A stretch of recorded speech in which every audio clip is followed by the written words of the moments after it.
ওরে 17 বছর এই দেশের ওই মানুষেরই ছিল না কোনো অধিকার।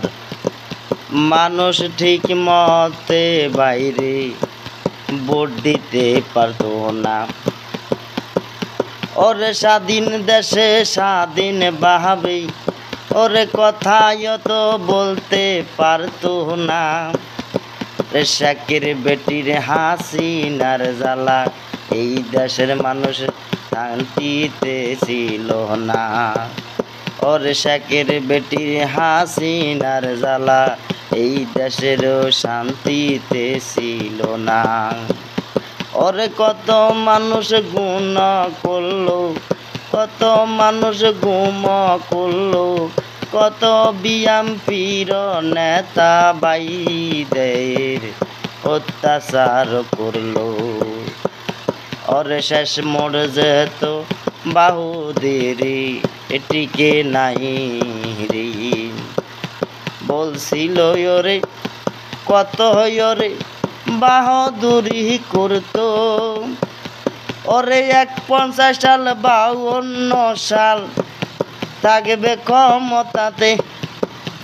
এখন তারা কোথায় গেছে বাইরে, ওরে কাউয়া কাদের কোথায় গেছে খবর তো ওরে দেখা যায় না।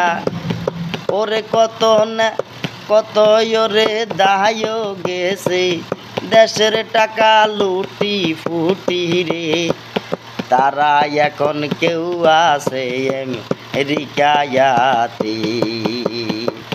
শেখের বেটি খবর তোয়ো পাওয়া যায় রে মোদির জামাই মোদির কাছে।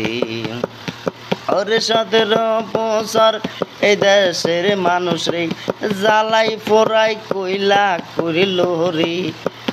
শেখের বেটির হাসিনার আর এই দেশেতে জাগা হবে না। ওরে খুনের মামলার আসামি রে ওরে বাংলার মাটিতে ওরে শেখের বেটির হাসিনার বিচার হবে রে। যদি আসে বলে বাইরে এই বাংলাদেশের